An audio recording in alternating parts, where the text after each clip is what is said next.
Oi, gente, tudo bem com vocês?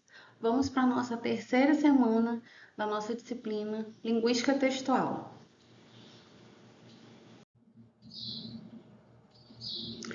A proposta de estudo para essa semana, inclusive com os textos que eu disponibilizei como base para a reflexão que nós vamos fazer, gira em torno da importância do conceito de texto e as propriedades que o texto tem, é, como isso é importante, uma vez que o texto é o objeto de estudo da linguística textual.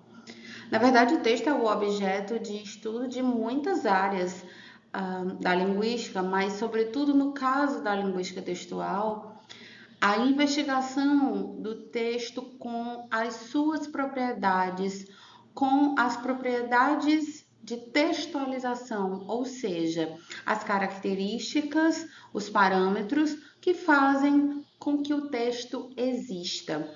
Então, eu indiquei como leitura um texto cujo título é O Texto e Suas Propriedades. E através dessa leitura, além de outro que trata sobre a construção da coerência, que é a construção do próprio texto, né, dos significados do próprio texto, nós vamos definir perspectivas, nós vamos discutir as perspectivas que essa área do conhecimento, a linguística textual, tem assumido ao longo dos anos. E aí, nessa aula de hoje, eu vou propor, através desse jogo de slides, né, uma síntese visual baseada nos estudos que têm sido encabeçados, especialmente no âmbito do grupo Protesto, que é o grupo que que foi por muitos anos, né, por mais de 20 anos, encabeçado pela professora Mônica Magalhães Cavalcante, se importando exclusivamente com o texto, certo? E eu estou trazendo essas leituras, dada a importância que elas têm para a construção desse objeto de estudo, o texto, e também porque essas noções têm ditado as investigações definidas para a linguística textual no país nos últimos anos, certo? Então, o que nós temos discutido é que a linguística textual ela se instituiu como uma área de investigação a partir, claro, de noções que hoje já foram superadas. A investigação do texto não se limita mais ao componente gramatical ou estritamente linguístico. Isso foi lá no início, né? Como a gente viu na primeira aula, quando o texto ele era visto apenas como uma unidade superior à frase. Hoje a gente sabe que as relações de sentido que instituem um texto como uma unidade de coerência, ou seja, uma unidade de sentido, não são inerentes às palavras. Eles são, na verdade, um simulacro construído no momento do uso. E o que isso quer dizer, um simulacro? Significa que os sentidos, eles não estão presos ou eles não são inseparáveis da superfície do texto. O sentido não está no texto. O sentido não é do texto. O sentido ele é construído sempre e a cada vez que o texto é posto em circulação. É sempre instituído, construído, reconstruído na interação. Quando eu tenho um encontro entre o interlocutor e o interlocutor ou os interactantes, não é mesmo? E quem faz isso, quem opera esse encontro, é o texto. Ele é a grande mediação da interação operada pela linguagem. Então, o sentido não é do texto. E a gente chama essa construção sempre de simulacro, porque ela não é alguma coisa que é estabelecida fora, ou que já está dada, ou que é prévia, anterior ao encontro, anterior à interação. Então, sempre que há interação por meio do texto, os sentidos eles são construídos, reconstruídos, atualizados. De novo, o sentido não é do texto, não está preso nas palavras, não é anterior à interação. O texto, ele não é uma totalidade autônoma com existência própria. Ele é sempre um evento enunciativo complexo, o texto é novo a cada vez, certo? Os sentidos, eles vão ser sempre dados num simulacro, ou seja, numa situação vivenciada novamente. Sempre nova, porque a cada novo encontro, a cada nova situação em que aquele texto vai circular, ele vai ser novo, certo? O momento do uso será sempre novo. Então, como vocês já sabem, o cenário dos estudos linguísticos era um estudo da língua como sistema, um estudo da Lang. A partir de Eugênio Cossério, a gente começou a pensar no estudo, numa linguística da parole, ou seja, do uso, né? Um estudo que não fosse focado no sistema em si, por si, fechado em si nas suas formas, ou no estudo imanente, como foi a linguística saussuriana. Mas agora, a gente entendendo que o produto da fala é o texto. Então, agora uma linguística do texto, texto como objeto de estudo. Isso tudo foi inaugurado a partir de Eugênio Cossério, como eu disse a vocês na primeira aula. Então, recapitulando, lá da primeira aula, nós tivemos as fases da LT. Primeiro, a fase da análise transfrástica, quando os estudiosos entenderam que o texto era uma unidade superior à frase. Então, ultrapassar os limites da sentença, da frase. Depois nós chegamos à fase das gramáticas textuais, gramáticas do texto como as gramáticas da frase. Depois, algumas teorias sobre o texto, os funcionamentos dos textos, o contexto, isso tudo, né? A gente não está falando assim de 2, 3 anos, não. A gente está falando de décadas de estudo, né? A gente está falando aí de pelo menos 40 anos de linguística textual. E nessa parte das teorias do texto, a gente estava ainda no período da cognição, da perspectiva cognitivista. E hoje nós estamos atualmente na fase do sociocognitivismo e do interacionismo. A gente entende hoje o texto como lugar da interação. A interação humana ela é promovida no texto, pelo texto, sempre encenada, nova a cada vez, nesse simulacro interativo, promovido no texto e pelo texto. E, de novo, os sentidos não são vistos como próprios, imanentes, inseparáveis do texto. Na verdade, os sentidos são sempre construídos interativamente no circuito comunicativo. Os sentidos são sempre reconstruídos, eles são sempre negociados na interação. Isso não pode ser esquecido. Os sentidos, eles não são dados, eles não estão prontos, eles não são anteriores à interação. Eles são sempre negociados nesse simulacro interativo. Não se esqueçam disso nunca, jamais. Mostrando aqui a importância desse contexto, tanto imediato quanto mais amplo, né, dessa situação interativa. Esse exemplo aqui, que circula na internet, eu acho engraçadíssimo, porque quando você olha, quando você bate o olho aqui, parece de cara que a gente está vendo uma fotinho da saudade, né? De alguém que foi embora. Gostaríamos de informar a todos que nossa funcionária é Renata, aí parece que a pessoa faleceu, né? Parece uma nota de falecimento, até por causa do fundo preto, né? É a nossa funcionária do mês. Parabéns! Então vejam, o texto, os sentidos sendo construídos na situação, né? Perceba que se a gente só olha e não ativa isso num simulacro agora, numa situação imediata, a gente vai achar que é a fotinha da saudade, mas na verdade é um parabéns, a Renata é a funcionária do mês. Então chegamos a um conceito. Texto é uma unidade com começo, meio e fim, é singular, porque não se repete, é novo a cada vez, a cada novo uso, a cada nova situação de interação em que ele vai estar presente, ele vai ser atualizado.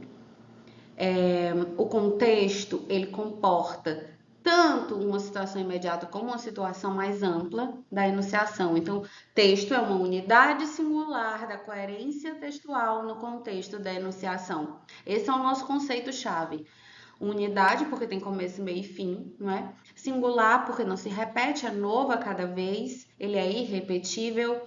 O sentido não é pronto, não está pronto, não é anterior, não é prévio, é sempre negociado na situação do simulacro enunciativo. O texto acontece como evento singular, compondo uma unidade de comunicação e de sentido em contexto, sempre situado, expresso por uma combinação de sistemas semióticos. O que isso quer dizer? A gente não precisa mais pensar só em texto verbal, a gente não precisa ficar preso só a palavras. A gente pode contemplar hoje, e contemplamos, imagem, som e imagem, diferentes naturezas semióticas, tá certo? Então, esse é o conceito a que temos chegado no momento atual da linguística textual. Lembra-se do exemplo da Renata? Uma unidade de sentido, porque tem sentido, não é? Esse sentido ele foi construído na situação, ele não é anterior. Anterior se a gente já fosse logo de cara e fosse logo a camisetinha da saudade, né? Mas foi construído numa situação nova, irrepetível, e qualquer pessoa que olhar aquele texto, que tiver acesso àquele texto, vai construir um sentido novo e vai rir ou não, vai achar engraçado ou não, vai achar de mau gosto ou não, mas sempre novo a cada vez, sempre situado. O sentido não é dado. Repito, o sentido é sempre negociado, construído no simulacro enunciativo, sendo novo a cada vez. E por contexto nós entendemos tanto a situação imediata, o eu, aqui, agora, como a situação mais ampla, a historicidade, né? As ideologias, os valores, né? Que perpassam a situação enunciativa e os interactantes. Vejamos aqui esse exemplo. É um print de tela de um portal de notícias, tá certo? É uma notícia do que aconteceu no Oriente Médio. Irã instala minas no Estreito de Hormuz e Trump afirma reagir com rapidez e violência. Rapidez e violência está aspeado porque são palavras do Trump. O presidente dos Estados Unidos afirmou ter destruído 10 embarcações usadas para a instalação das minas. Essa é uma notícia veiculada em 10 de março de 2026 num portal de notícias na internet, certo? Então, o que acontece aqui? A gente teve um evento comunicativo. Esse evento demandou, como nós vimos, um gênero. O gênero mobilizado aqui é o gênero notícia. Nós temos aqui a interatividade que isso gera, que isso promove, uma vez que está publicado, que está circulando num portal de notícias na internet, e isso vai gerar respostas, né? Isso vai gerar uma atitude responsiva ativa. O que isso quer dizer? O que quer dizer uma atitude responsiva ativa? Nós, ao termos contato com um texto, ao participarmos de uma situação de interação promovida por um texto, nós não ficamos passivos, parados, apenas recebendo informações. As informações não são apenas introjetadas em nós. Nós reagimos, nós respondemos ativamente a isso, de alguma forma, em alguma medida. Nós temos esse poder de agir, de responder ativamente. Nós não somos passivos, as coisas não são. Nós não somos uma esponja que apenas absorvemos os textos que conhecemos. Nós agimos com eles, por meio deles, atribuímos sentido, negociamos sentido. Eu não preciso concordar inteiramente, eu não preciso discordar inteiramente, eu posso questionar a veracidade da notícia, posso questionar a credibilidade do portal, posso agir a partir disso. Nesse circuito, eu entro no circuito comunicativo, eu tomo parte disso, eu não sou passiva. Nós temos uma atitude responsiva, ativa sempre, em alguma medida. Aí a gente tem esse cenário do ato de linguagem. Quem publicou essa notícia e escolheu dá-la dessa forma tem sim uma intencionalidade, Essa intencionalidade tem a ver com o que ela projeta para essa notícia, quais os efeitos que ela quer produzir nos interlocutores, a partir da sua própria relevância, da relevância tanto da notícia como da relevância de quem está dando essa notícia, tá certo? Então, são esses elementos que nós analisamos, esses parâmetros todos que nós analisamos quando nos apropriamos de uma situação interativa, quando participamos ativamente de uma situação de interação mediada pelo texto, né? Todos esses elementos são levados em consideração. O gênero notícia, ele gera em nós, o fato de sabermos que se trata de uma notícia, isso já gera em nós um comportamento previsível, não é? Sabemos que é uma notícia, a gente já questiona quem deu a notícia. Essa notícia, ela está organizada dessa forma. As palavras escolhidas, o modo de anunciar foi escolhido desse jeito, por quê? Quais são as intenções disso? Quais são os efeitos que estão sendo previstos para que essa notícia seja dada dessa maneira? Então, por ser um gênero notícia, nós já temos um determinado comportamento esperado, não é mesmo? Então, quais são os 4 pilares teóricos a partir dos quais a linguística textual está estruturada atualmente? 1. O texto como evento único, irrepetível. Essa própria a escolha da palavra evento tem a ver com o fato de que não se repete. 2. A heterogeneidade de vozes, e eu vou explicar cada um deles, não se preocupem. 3. A natureza discursiva do texto, né? E, finalmente, a configuração multissemiótica. Eu vou explicar um por um, tá bom?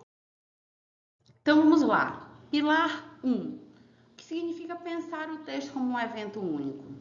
O texto ele é sempre potencial.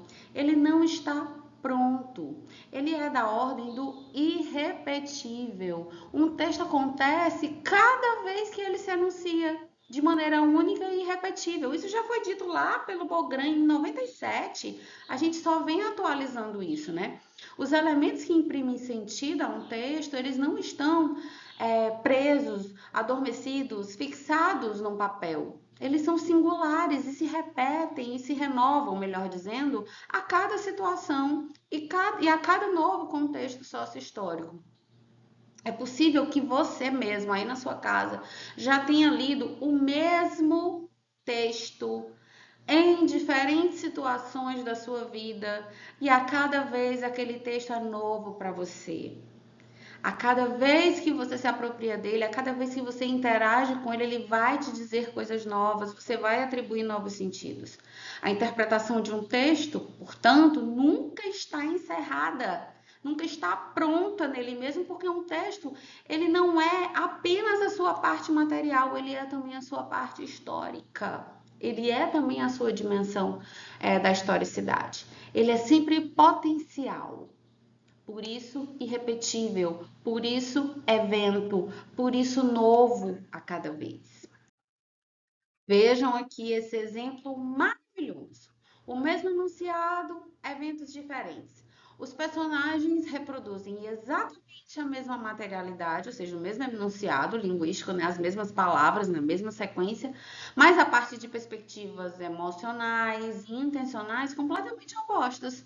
O enunciado toma corpo em eventos distintos, comprovando que o sentido exige uma situação. Ele é novo a cada situação.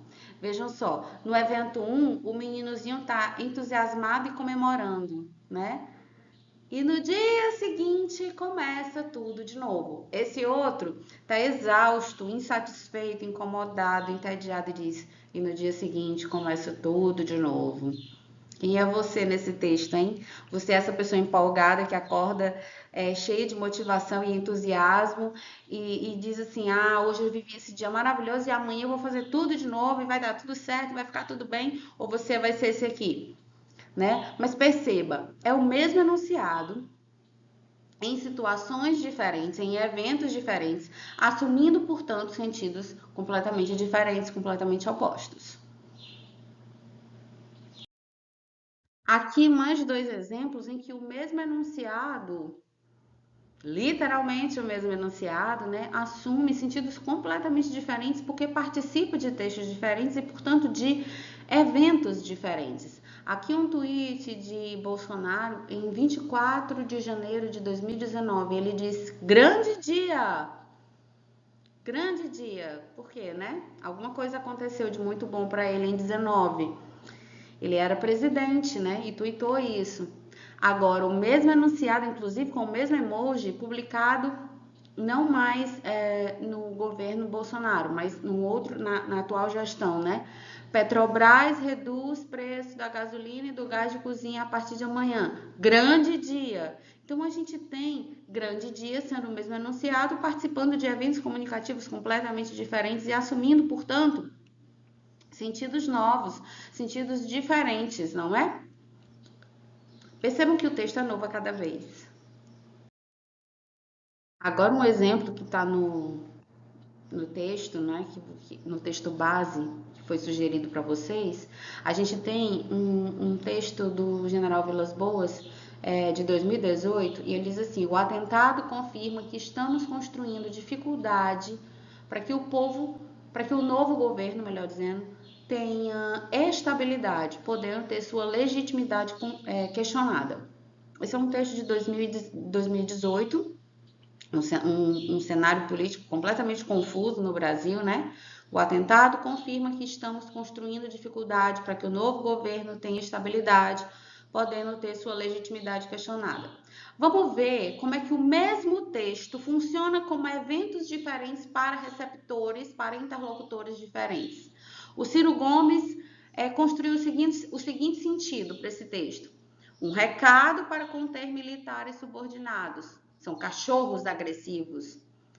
O mesmo texto do General Vilas Boas, agora com sentido construído por Flávio Bolsonaro, disse assim: prova de que o país não está dividido, mas unido em torno do candidato. Agora, alguém, outra pessoa, esse agora alinhado ao PT, diz assim: um grave episódio de insubordinação contra a democracia. Perceba, é o mesmo texto participando de eventos completamente diferentes, ganhando sentidos completamente diferentes. Então, isso só confirma o que eu tenho dito: o sentido não é do texto, o sentido ele é negociado. Nas situações de simulacro enunciativo, de simulacro interativo, e cada participante desse simulacro interativo vai construir sentidos diferentes a partir das suas leituras. Significa que o texto admite qualquer sentido? Não. O texto, ele admite muitos sentidos, mas não qualquer sentido ou não todo sentido. As coordenadas estão nele.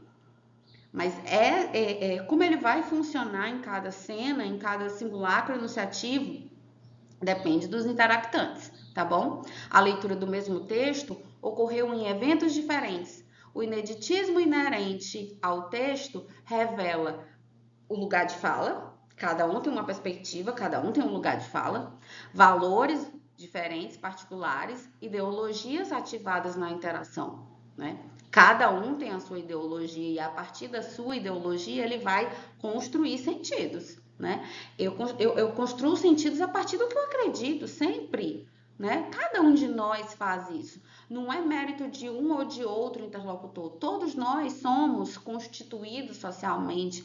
Nós temos nossos valores, as nossas crenças, as nossas ideologias, aquilo que nós consideramos como certo ou errado, as doxas sociais, as coisas em que acreditamos, né? O nosso contexto de origem, os nossos valores dos grupos dos quais participamos, se somos religiosos, se não somos, se temos uma família considerada tradicional ou não. Todas essas questões, questões de gênero, questão de religião, questões de crença, tudo isso interfere no modo como nós construímos sentido. E aqui eu trouxe mais exemplos de como o mesmo enunciado pode participar de eventos comunicativos diferentes. Esse toque, toque, toque, que no Brasil ganhou, né, um sentido bem peculiar, né, dadas as operações deflagradas pela Polícia Federal no país ao longo dos anos. Esse toque, toque, toque ganhou uma dimensão interessante, né? E ele foi utilizado, esse toque, toque, toque, esse enunciado, foi utilizado em propagandas do governo. E numa delas é assim, toque, toque, toque. E esse toque, toque, toque aqui não sendo da polícia, sendo do agente comunitário de saúde, né? Combate a dengue. Abra as portas da sua casa para os agentes comunitários de saúde. Percebam, um evento comunicativo novo, novos sentidos, nova situação, novo simulacro enunciativo, novos sentidos, portanto. Não é mesmo? O segundo pilar tem a ver com a heterogeneidade de vozes. O que que isso significa? Pelo ponto de vista dialógico de Bakhtin, o texto só existe em atravessamento com outros textos, perante os quais o locutor tem uma atitude, como eu já disse, responsiva, ativa. O que isso quer dizer? Bom, para que eu conseguisse dar essa aula para vocês, eu tive contato com inúmeros textos, eu fui atravessada, constituída por inúmeros textos. Textos do Bakhtin, textos da professora Mônica Cavalcante, textos de outros linguistas do texto. Então, eu tive uma constituição de outras vozes em mim para que esse texto dessa aula fosse produzido, não é mesmo? Textos anteriores da memória. E aí eu me posicionei frente a esses textos, concordando com eles, discordando deles, me apropriando deles, reproduzindo esses textos. Então, eu vou construindo a minha atitude responsiva ativa, né, frente a esses outros textos com os quais eu tenho contato e me abrindo para outras respostas. Vocês, a partir dessa aula, vão produzir respostas, tanto para o questionário, para o fórum, na vida de vocês como futuros professores ou como professores para aqueles que já trabalham, vão ter novas posturas ou não, vão continuar repetindo o que acreditam, mas vocês são sempre constituídos pelo outro, ainda que seja para discordar. O todo do enunciado já não é uma unidade da língua, é uma unidade da comunicação verbal que não possui uma significação, mas um sentido. Importa muito menos o enunciado em si, importa muito mais o sentido que nós damos a ele. Lembram do toque, toque, toque? Pode ser um toque, toque, toque da Polícia Federal, pode ser o toque, toque, toque do agente comunitário de saúde. O texto ele não é uma unidade de comunicação verbal com uma significação fixa, pronta. Ele vai ganhar sentido ou sentidos novos a cada vez. Estou repetindo isso insistentemente. Cabe aqui, cabe aqui nesse momento a gente fazer uma reflexão importante sobre a noção de sujeito que a linguística textual assume. A linguística textual assume a noção de sujeito clivado. O que significa sujeito clivado? Significa um sujeito atravessado por múltiplas vozes. Significa assumir que a linguagem é falha. A linguística textual hoje admite que o falante nunca é uno. Eu não sou una. Eu sou, na verdade, composta por mim, pelo outro, pelos outros, não é por tudo de que eu já me apropriei ao longo da minha vida. O locutor organiza o seu dizer com a ilusão, eu tenho, claro, a ilusão de que eu domino completamente o que eu estou dizendo, de que esse texto que eu estou produzindo é meu, mas isso é uma ilusão. Porque ele é, como eu já disse, produto de muita coisa que eu já li, de muitas aulas que eu já assisti, de muita gente que eu já conheci, pessoas que eu já ouvi falando. Eu sou múltipla, sou formada por tudo que eu já acessei e por tudo que já me acessou.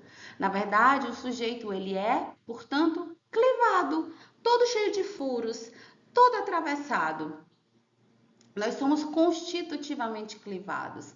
Essa heterogeneidade ela é justificada não apenas pela cultura, né? Eu não vivo sozinha, isolada no mundo. Eu faço parte de uma cultura, mas também eu sou atravessada por vozes do meu inconsciente. São as coisas que eu não domino, que estão em mim, que entraram em mim, que me perpassam e que às vezes eu não tenho nem consciência, né?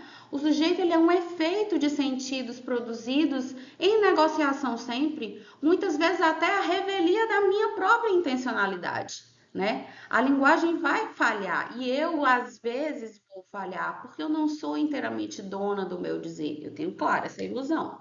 né? Essa ilusão de controle, de que eu domino tudo que eu estou dizendo, como eu disse, é uma ilusão, né?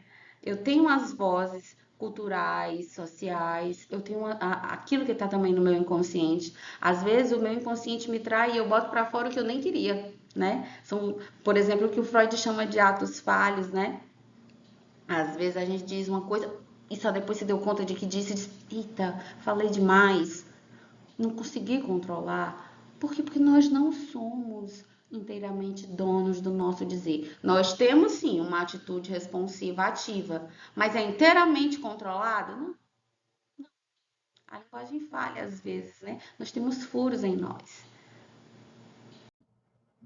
Para ilustrar, né, isso que eu estou dizendo, que o sujeito não é um, na verdade ele é um ponto de articulação entre múltiplas vozes. É, nós somos marcados por outras interlocuções, por memórias textuais, por coisas que nos constituem, experiências que nós vivemos, experiências culturais, experiências de grupos sociais, né? Eu trouxe aqui um exemplo na cerimônia do Oscar, quando o Michael B. Jordan recebeu o seu Oscar de melhor ator, né? Ele diz: eu estou aqui por causa das pessoas que vieram antes de mim. Ele está assumindo aqui que ele é múltiplo, que ele não se constituiu sozinho. Aliás, nenhum de nós se constitui sozinho, né? É uma ilusão arrogante achar que nós conseguimos alguma coisa sozinhos, não é? Aqui ele reconhece publicamente que ele é atravessado por todas as pessoas que ele admira, por todas as pessoas que ele nem admira, que ele quer ser diferente, de quem ele quer ser diferente, pelos seus familiares, pelos seus ancestrais, pelas pessoas que lhe deram oportunidade, por aqueles que lhe convidaram para participar das coisas. Ele diz isso no seu discurso muito longamente, ele faz esse reconhecimento da sua constituição heterogênea. E eu trouxe para ilustrar. Um outro exemplo dos atravessamentos, né, da nossa constituição social, cultural, das nossas crenças, dos nossos valores, dos grupos sociais de que participamos. Recentemente, o apresentador de TV conhecido como Ratinho, né, se manifestou publicamente contra o fato de que a deputada Erika Hilton, mulher trans, tenha assumido a comissão da mulher, né? E aí a deputada se manifestou e disse que ia processar o Ratinho por transfobia e tal, e ficou toda essa discussão na internet. E a notícia que foi dada foi o seguinte: Ratinho nega ter ofendido a Erika Hilton, mas reafirma, ela não é uma mulher mesmo. E aqui do lado, nos comentários, é um print de tela, né? As pessoas dizem assim, comentam, respondem. Não falou nenhuma mentira, certíssimo, nada contra ninguém, acho que todos têm o direito de ser o que quiser, mas Erika Hilton não pode representar as mulheres, pois não é mulher de verdade, é trans. Outra pessoa diz, falou a verdade, e tem vários comentários, né? Mas o que eu quero dizer com esse exemplo? O sujeito, ele fala já marcado pelas suas ideologias.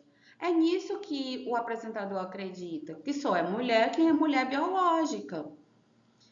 São essas as crenças dele, são esses os valores que ele defende e que muitas outras pessoas estão defendendo também, né? Ele acredita nessas normas, nessas convenções sociais e as interações anteriores de que ele participou funcionam como um horizonte, né, de expectativa.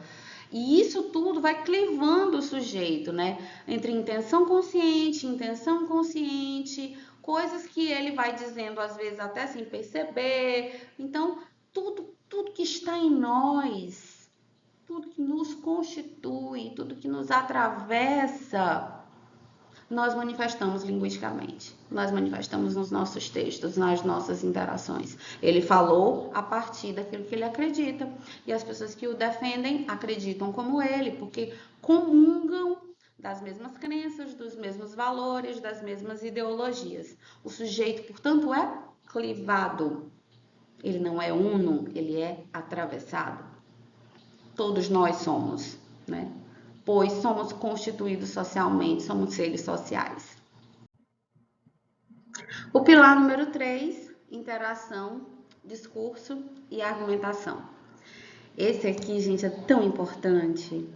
A interação, ela não é apenas uma troca pragmática de informações. A gente não só troca informações entre nós, a gente age sobre o outro, ou pelo menos tenta agir sobre o outro, influenciando os seus modos de pensar, os seus modos de sentir, os seus modos de agir, sempre, a cada vez que nós produzimos um texto.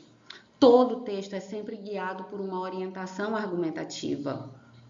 Isso está lá na Ruth Amosi, está no texto que eu sugeri como leitura para vocês. O que a Ruth Amosi vai dizer é que todo texto tem sempre uma orientação argumentativa. A gente tem sempre a intenção de agir sobre o outro, de afetar o outro nos seus modos de pensar, sentir e agir. Né? A gente não fala por falar, a gente não escreve por escrever, a gente não interage por interagir. Há sempre uma dimensão argumentativa que constitui os textos, né?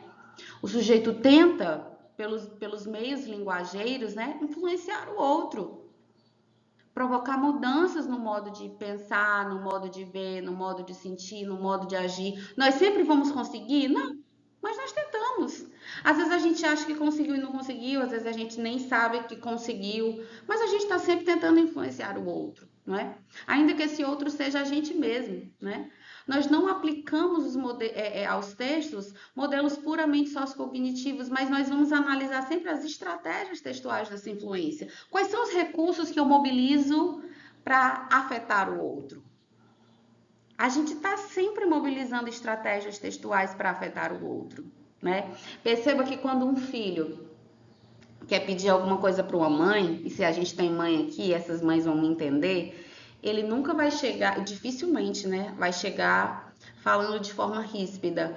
Às vezes vai apelar para estratégias textuais do tipo usar diminutivos ou usar apelidos carinhosos. Mãezinha, princesa da casa, rainha do meu coração. A gente vai mobilizar esse tipo de estratégia, né? Estratégias de afetamento do outro, ou afetação do outro, né? De como chegar nesse outro para atingir os meus propósitos, né? Quando as pessoas querem ser atraentes, quando elas querem se conquistar, né? Num flerte romântico, vão escolher mostrar seu melhor lado. Ninguém vai chegar para querer conquistar o outro sendo grosseiro, sendo antipático, sendo arrogante. Não, vai querer mostrar seu melhor lado, seu lado interessante, seu lado simpático, seu lado sedutor, não é mesmo? Nós estamos sempre mobilizando essas estratégias para afetar o outro nos seus modos de pensar, sentir e agir. Isso em todo e qualquer texto. Ah, Ana Paula, mas se eu escrevo uma simples lista de supermercado, como é que eu estou tentando afetar o outro? Bom, você faz uma lista de supermercado para você mesmo. Por quê? Porque você pensa que o seu eu de daqui a pouco não vai lembrar do que você precisa comprar. Você pode ser muito distraído e ter consciência disso. Ou, ainda que você não seja distraído e não esqueça as coisas, mas você bota numa lista para dizer assim, Ana Paula, você vai chegar no supermercado, vai se empolgar nas prateleiras, vai comprar o que não precisa.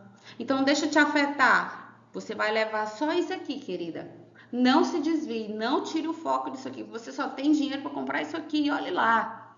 Então, mesmo uma simples lista de compras tenta afetar o outro nos seus modos de pensar, sentir e agir. Ainda que esse outro seja você mesmo daqui a uns minutos, tá bom? Vejamos aqui nesses exemplos estratégias mobilizadas para afetar o outro, estratégias de negociação para afetar o outro. Aqui a gente tem uma notícia do BBB e diz assim: atitude de Milena gera revolta e público pede expulsão. Olha a escolha de palavras. Olha o modo como essa notícia é dada. A atitude de Milena gera revolta e público pede expulsão. Todo o público pediu expulsão ou só uma parte do público pediu expulsão? Percebam a escolha da fotografia aqui da Milena. Uma fotografia em que ela aparece soturna, como que premeditando alguma coisa ruim, não é mesmo? Para fazer. Então, são estratégias. A escolha de palavras não foi aleatória. A escolha da fotografia não foi aleatória. Ela revela intencionalidade. Olha aqui uma campanha de um programa de governo. Diz assim: Programa de cuidado do infarto já salvou mais de 900 vidas no Rio Grande do Norte. Perceba que a escolha aqui foi mostrar resultados positivos, muito mais do que só falar da campanha, mostrar que essa campanha já está tendo muitos efeitos positivos. Então, são estratégias mobilizadas. A gente está trazendo aqui algumas estratégias, mas cada um de nós o tempo inteiro está mobilizando estratégias de forma consciente ou não inteiramente consciente. E finalmente, o pilar número 4, a configuração multissemiótica, que tem a ver com a natureza da materialidade do texto, tá certo? Bom, os textos eles comportam inerentemente uma multimodalidade. Já não chega a ser um consenso, mas a gente já acredita nisso há bastante tempo, que nenhum texto é puramente de uma ou de outra natureza. Falar ou escrever é proceder sempre à seleção e o agenciamento de diversas categorias de suportes formais para a comunicação.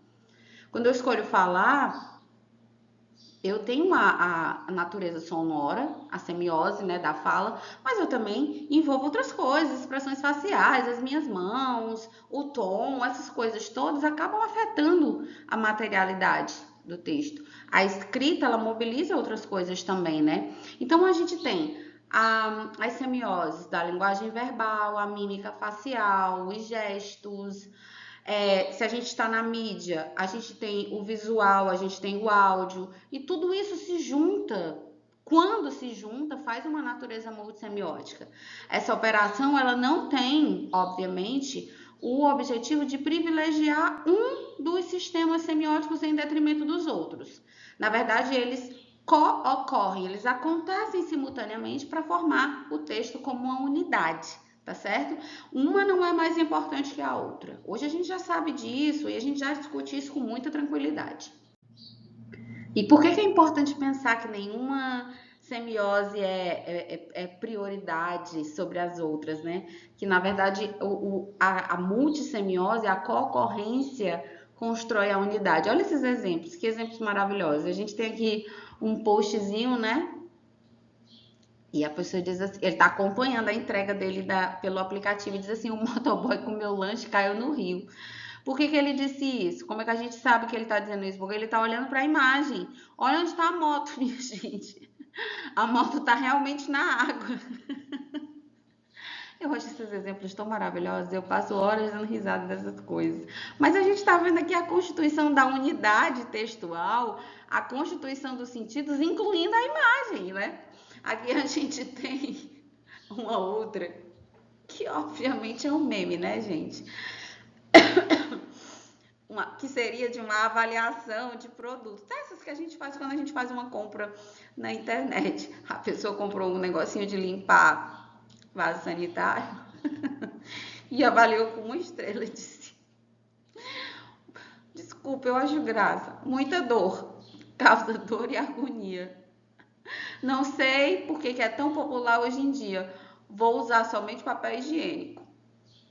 Aí a gente constrói aqui os sentidos que a gente quiser, né? A pessoa comprou um negócio para limpar o vaso e ela estava limpando outra coisa, né? E aí sentiu dor. Por isso que avaliou só com uma estrelinha e não entendeu porque que era popular isso aí. Mas a gente constrói sentidos aqui não só a partir do linguístico. Por muito tempo, a linguagem verbal teve esse privilégio em detrimento das outras semioses. Hoje a gente sabe que a gente junta as duas coisas. Aqui não dá para a gente entender só olhando para o verbal, a gente tem que olhar para a imagem também, né? E o casamento de ambas é que faz a gente construir o sentido do texto. Então, em síntese, a gente tem um modelo unificado do texto, né? O texto como um evento enunciativo único, vozes geológicas e sujeito clivado. A gente tem as vozes sociais, as vozes do inconsciente, a memória, a nossa historicidade, né? A gente tem que o texto se constituindo sempre como uma arena discursiva, né? As influências sendo negociadas, eu tentando afetar você, você tentando me afetar. E a gente tem a materialidade multissemiótica dos textos, né? diferentes naturezas semióticas, signos, modos, links, a gente tem o visual, o áudio, a gente tem essa coisa toda funcionando junto, constituindo uma unidade de sentido em contexto, que a gente chama de texto, né? O texto, ele não é uma sequência linear, ele é um construto arquitetônico onde a materialidade multissemiótica vai sofrer pressões argumentativas, vai exercer pressões argumentativas, as vozes do inconsciente e o evento imediato vão ocorrer exatamente ao mesmo tempo. E o sentido vai ser o quê? O feixe que atravessa todas essas camadas. Tudo isso é o texto.